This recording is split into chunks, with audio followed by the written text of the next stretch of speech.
8 years ago, I went through a divorce with my wife, who was 48 at the time.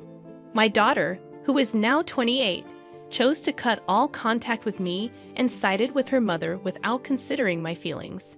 Despite the divorce occurring nearly a decade ago, accepting the situation and finding peace in my life took considerable time. This was exacerbated by my ex-wife's attempts to tarnish my reputation. The most challenging aspect, however, was being entirely shut out from my daughter's life, especially since she was an adult at the time. Lacking any family support except for my mother, who had Alzheimer's, made the ordeal one of the most difficult experiences of my life. Although I attempted to contact my daughter multiple times post-divorce, she remained firm in her decision to side with her mother, refusing to listen to my perspective. At one point, my ex-wife even took legal action, accusing me of harassment if I continued trying to reach out to our daughter. Faced with this threat, I ceased all attempts to reconnect. Over the past 8 years, I focused on caring for my mother and building my career. Despite a few casual relationships, the scars from my divorce have left me hesitant to trust others fully. I acknowledge that my narrative may sound bleak, but this has been my reality for nearly a decade. Recently, my daughter reached out to me, bringing a mix of emotions. I was elated, hoping that she had finally reconsidered her stance on the divorce. This contact was especially comforting because my mother had recently passed away, and I was navigating through the grief alone. A few months after my mother's death, I received a call from an unfamiliar number. On the other end was a woman's voice, introducing herself as my daughter. I hadn't recognized her voice after all these years. She explained that she had learned about her grandmother's passing on Facebook and wanted to check up on me. I was taken aback when my daughter called. I had no idea she kept tabs on me online, finding it sweet. Grateful for the call, I assured her I was doing well and expressed how much I missed her. We chatted, and she suggested meeting in person instead of over the phone. Excitedly, we agreed to meet at my house over the weekend. Anticipation filled me as I looked forward to reconnecting after all these years. Writing this post, I share my excitement with anyone reading, hoping to rebuild our relationship or, at the very least, get to know each other better. When my daughter arrived for dinner, I was both nervous and thrilled. Opening the door, I struggled to recognize her after nearly a decade, remembering her as a little girl. As we began talking, the initial awkwardness faded, and we both opened up. She shared details about her life and work, and I reciprocated with my own experiences. After dinner, we finally addressed the elephant in the room. I asked her why she never listened to my side of the story during the divorce and automatically sided with her mom. I acknowledged her mother's more significant presence as a stay-at-home mom compared to my long hours in construction. I admitted to doing my best to make time for her. In response, my daughter expressed regret about how things unfolded. She admitted to being too young to think things through and acknowledged manipulation by her mom's portrayal of me as the ultimate villain. Since she never heard my side of the story, she never questioned the narrative her mother presented. Whatever her mom had said, we continued our conversation until she finally disclosed the true reason for her visit. Hours into our discussion, I asked her what prompted her to reach out after such a prolonged period. There was a moment of discomfort in her expression, and I reassured her that honesty was important. She then admitted to keeping tabs on me through Facebook. When her grandmother passed away, she expected lawyers to contact her about her inheritance. However, with no such communication, she decided to contact me directly. Revealing that she had recently gotten engaged, she explained that she could use financial assistance for wedding expenses. This revelation felt like a punch in the gut. My initial hopes of reuniting with family were shattered, discovering that her motive was rooted in financial gain rather than genuine connection. Ironically, legally, the inheritance was mine, and had she been a better daughter, she would have likely received most, if not all of it. Despite my indifference towards money, living modestly in my own home and with simple preferences, I would have willingly supported her wedding if she had approached me sincerely, without exploiting the situation for personal gain. While processing these thoughts, I managed to maintain composure and asked if financial assistance was her sole purpose. She became defensive, asserting that the inheritance was secondary and her true intention was to reconnect with me. Claiming she regretted not reaching out while her grandmother was alive, she expressed fear that I would never forgive her for her actions, influenced by her mother's manipulation. Despite her attempts to smooth things over, I could sense the panic in her eyes, questioning the sincerity of her words. So I contemplated whether I could forgive her, questioning if her intentions were solely driven by financial gain. Curious about how she knew of the inheritance, I inquired.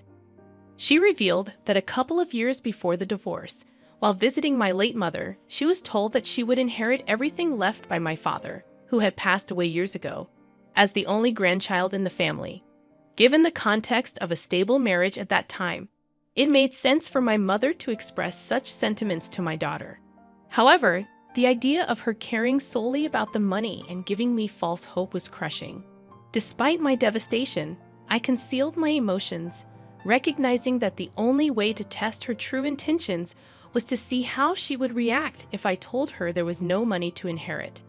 Inquiring about her expectations from the inheritance, she made a reasonable guess, revealing some degree of premeditation. I then informed her that her grandmother had left everything to me years ago, intending to use the money to start a business, and thus I couldn't assist her financially. Instead, I'd offered to contribute my own funds, a few $1,000s, for her wedding expenses. The disappointment on her face confirmed my fears. She expressed appreciation but insisted that, as the only grandchild, she deserved a portion of the inheritance. I stood firm in my decision, and her reaction turned visibly angry. She insisted I reconsider, but I held my ground. That's when she revealed her true colors, echoing her mother's words, labeling me a selfish person, and expressing satisfaction that I was alone in life.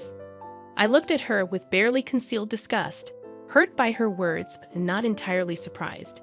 I interrupted her, stating that I should have known she was her mother's daughter and that her only reason for reaching out was to ask for a favor.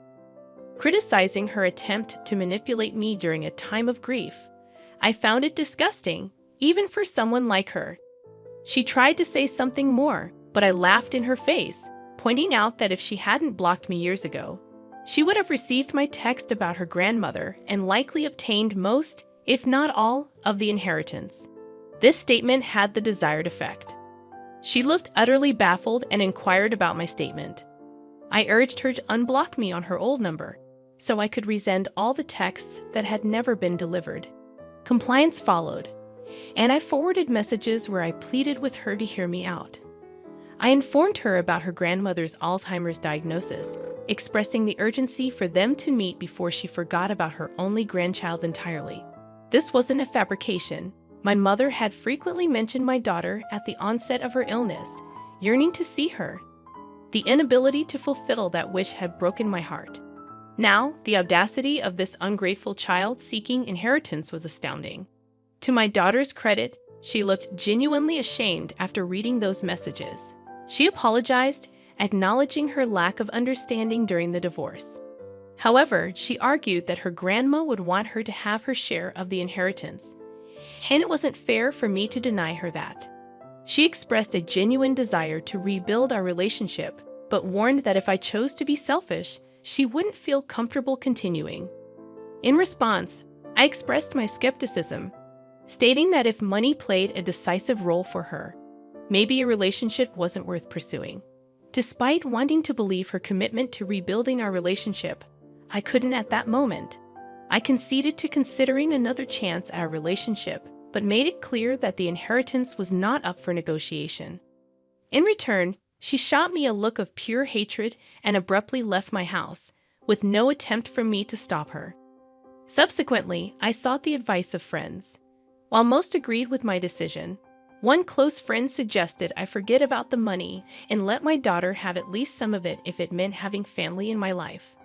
This perspective lingered in my mind, leading me to question whether I should reconsider and give my daughter a portion of the inheritance. Hello, everyone. This post received more responses than I anticipated, and I appreciate all your advice and opinions. It has given me the perspective I needed. To address the most common question, what happened during the divorce? I haven't discussed it in years, but I suppose it can't hurt anymore. My wife and I were married for 23 years, and despite the years, she managed to betray me. Without delving into the details, I discovered she was cheating on me with multiple men. This had apparently been going on for years before I found out. The revelation left me completely devastated, and I coped poorly, resorting to heavy drinking and engaging in destructive behavior.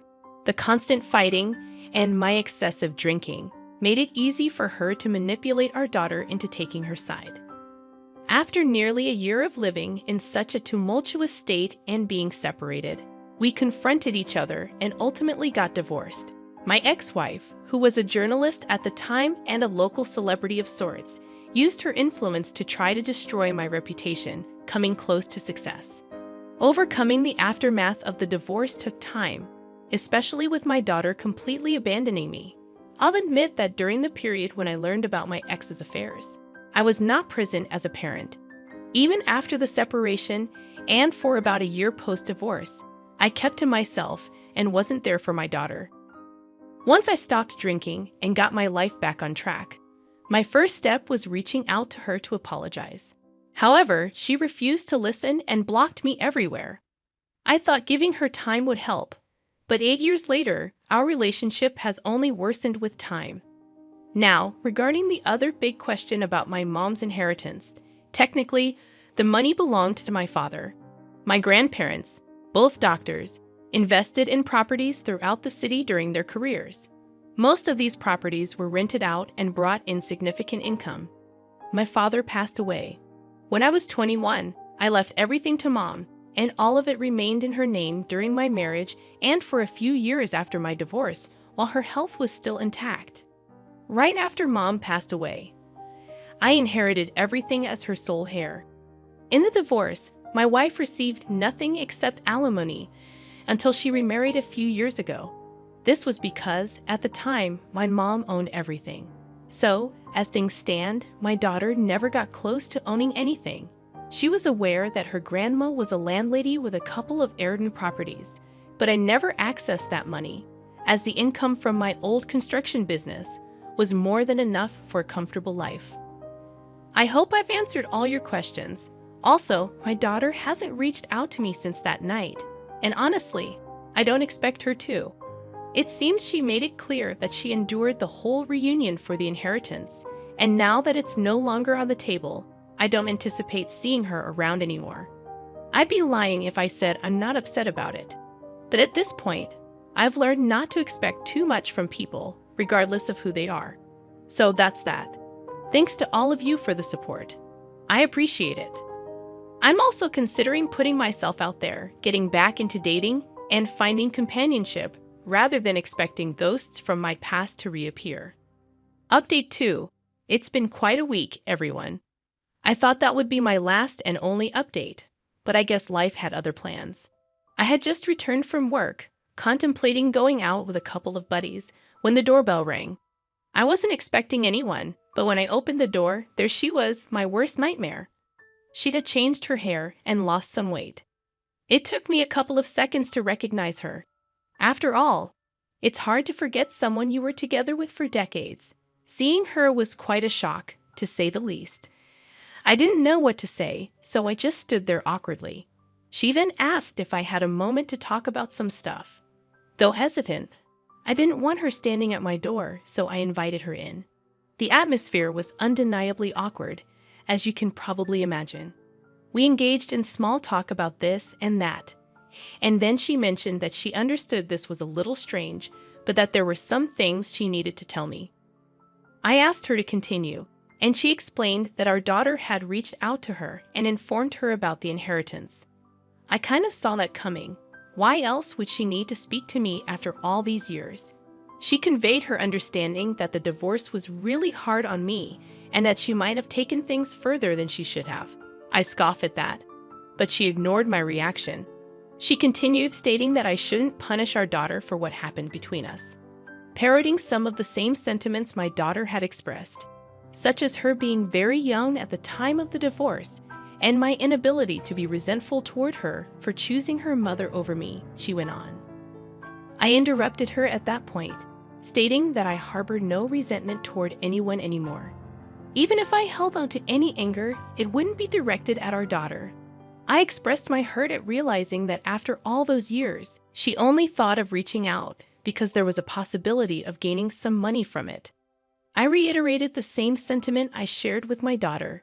If they had tried to reconnect earlier with decency, they would have ended up with the inheritance. My ex attempted to offer some sort of defense, but I firmly asserted that my decision was final. If they were just going to go around in circles about this one thing, they were wasting everyone's time. I mentioned having plans, and if there was nothing else to discuss, she should probably leave. She nodded, apologized for bothering me, and left. After she left, I just sat there in disbelief. I never expected to see her again, let alone engage in a conversation in my own home. It was strange, bringing up a lot of old memories that I would rather have left untouched. To shake off the discomfort, I went out with my friends, attempting to forget the unexpected encounter. So yeah, that happened, and I needed to get it off my chest. Thanks for reading along if you're still here. Update 3. Another twist in the story. This afternoon, I was at work when I received a call from my daughter. Initially considering not picking up, curiosity got the best of me, and I answered. I immediately told her that if this was about the inheritance, there was little point in having a conversation. Surprisingly, she claimed it was about something else. Intrigued, I asked her to proceed. She expressed remorse.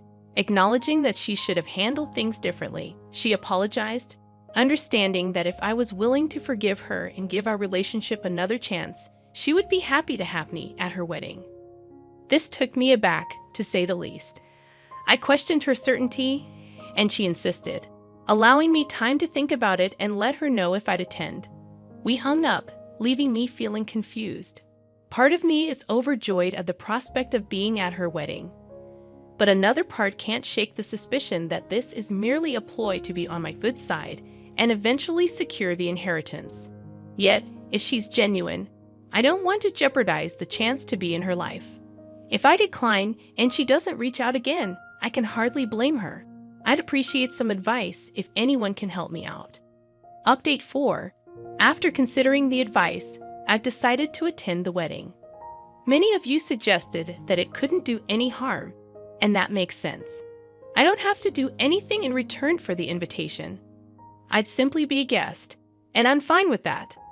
I understand the significant leap from someone she hasn't spoken to in 8 years to someone walking her down the aisle. It wouldn't be comfortable for either of us. I truly hope this marks the start of a new chapter, and we can build something meaningful out of it. Thanks to all of you for listening and the advice you've given. I appreciate it and hope you wish me luck. Stay tuned for more stories from our journey. I, a 28-year-old woman, organized a surprise birthday party for my stepmom, Clara, who is 50. Clara, my dad's wife of a year, was once my bio mom's friend until a fallout a few years ago. My dad's marriage to Clara was a shock, but my brother and I tried to be supportive. However, Clara's behavior has been consistently unpleasant. She mocks us, compares us unfavorably to her successful kids, and criticizes my choices. Despite this, I organized an elaborate surprise party for her, paid half in advance, and expected some gratitude. The party turned sour when Clara didn't appreciate the effort, nitpicked everything, and insulted me in front of guests. My dad laughed along, and I couldn't tolerate it. I confronted Clara, pointing out her ingratitude, and left the party. Later, my dad called, demanding I apologize to Clara, revealing that Clara's kids funded their lifestyle. I refused and decided to cut ties with my dad unless Clara apologized. In a twist, Clara unexpectedly apologized, but it turned out they expected me to foot the bill. I blocked them, and the restaurant pressed for payment, threatening my professional reputation. My dad, desperate to salvage the situation, paid the bills and repaid me. However, our relationship soared further. He accused me of abandoning him, and we're now on no contact terms. My brother joined me in cutting ties, And even my mom is supportive. Despite sadness, I'm relieved not to deal with my dad and Clara anymore. Update 2. Despite blocking them, my dad paid the bills and repaid me. But our relationship worsened. We had a heated argument, and I decided to go no contact. My brother followed suit, and even my mom, who had already stopped talking to my dad, supports the decision. I'm upset, but it's a necessary step for my peace of mind. Stay tuned for more stories from our relationships.